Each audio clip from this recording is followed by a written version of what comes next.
Guys, it's Wendy again.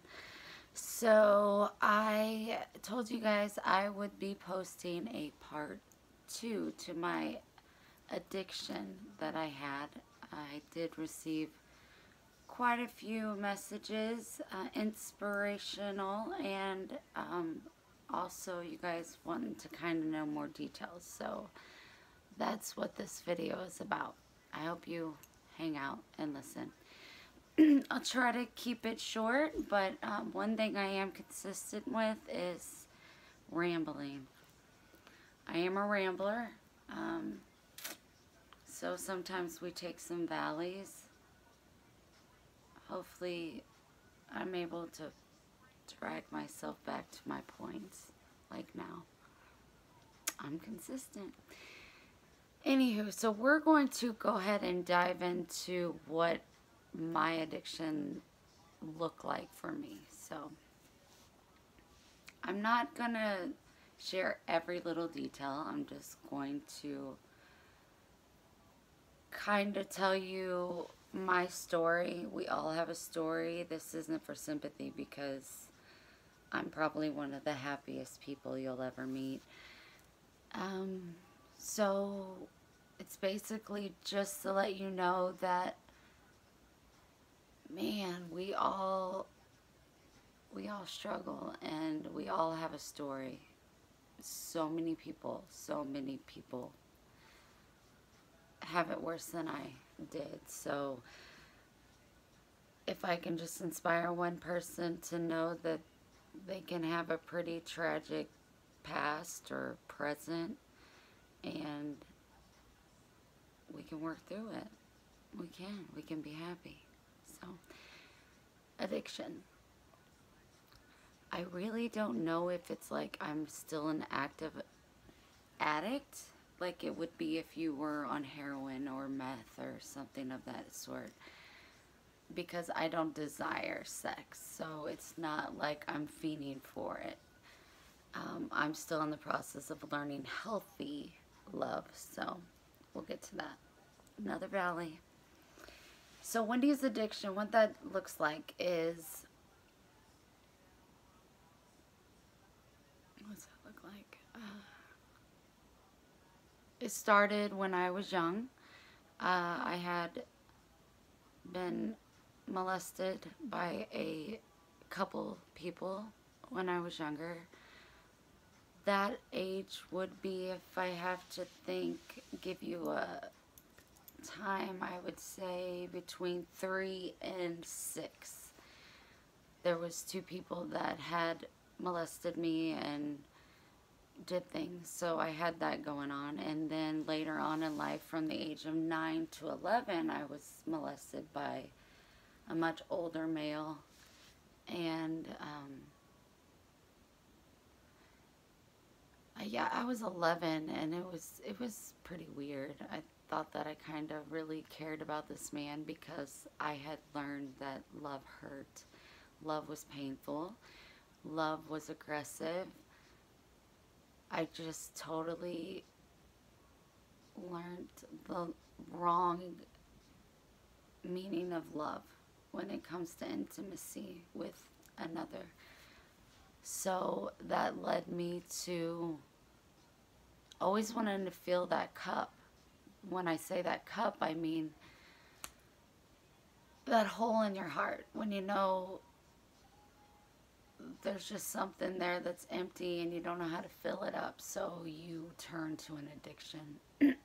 Mine being sex, yours another hit of coke or meth, or another shot up of heroin, or picking up the bottle, or driving fast, buying expensive things. Addiction is just like everybody, basically, I would say, has some sort of addiction, coping mechanism. So mine was sex, and again, what that would look like later on in my life. I was raped several times.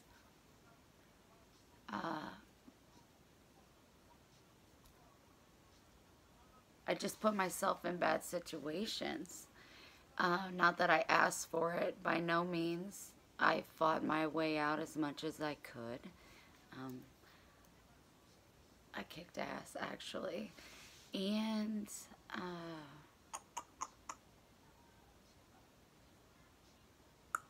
sorry.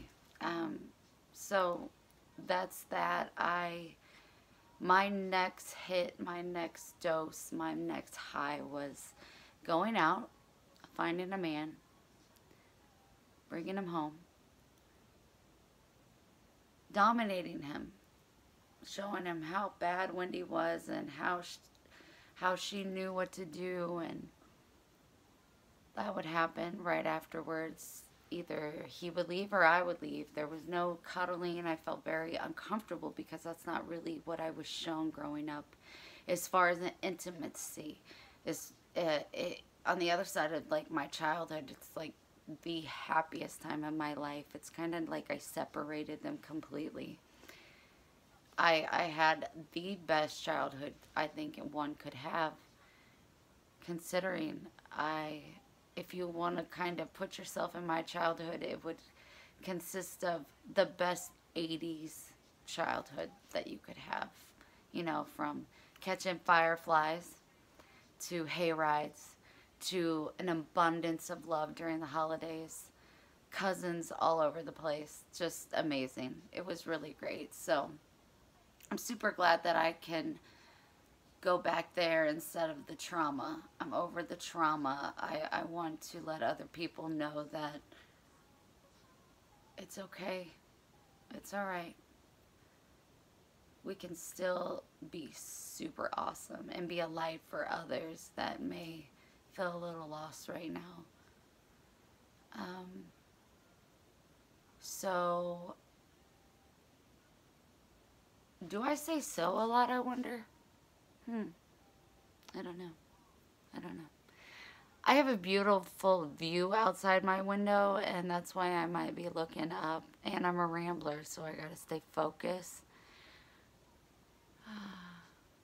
And now I need to find my path again. The path is, what made me stop?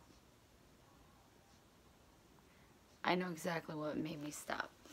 My son, unfortunately, endured a lot of men coming in and out of my life, which ultimately affected his life. So he just basically had enough and wanted to move to Columbia and get acclimated. I was living in St. Louis at the time. And he wanted to get acclimated. He actually went to my dad's high school, Hickman, I think it was. And then he graduated, and now he is currently in Mizzou going to college. He's doing fantastic. This is almost 4 years in the making.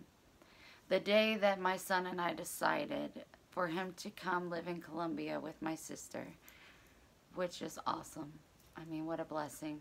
It really does take a village to raise a child, and I wasn't always the best mother. Not that I am now. I do my best, but I'm not ever going to be the best. So he is doing perfect, great, living his best life. I am here currently in Columbia staying with my parents. But the second that Ryan and I decided that it would probably be best for him to move to Columbia, just more stability and get out more, kind of see a different side of the world. Because St. Louis can be pretty tough, and Ryan's not tough. He's a lover. That was almost 4 years. And the day he moved out of my house, I stopped. I was like, I don't have to find the perfect father for Ryan. I don't have to keep searching. He's okay.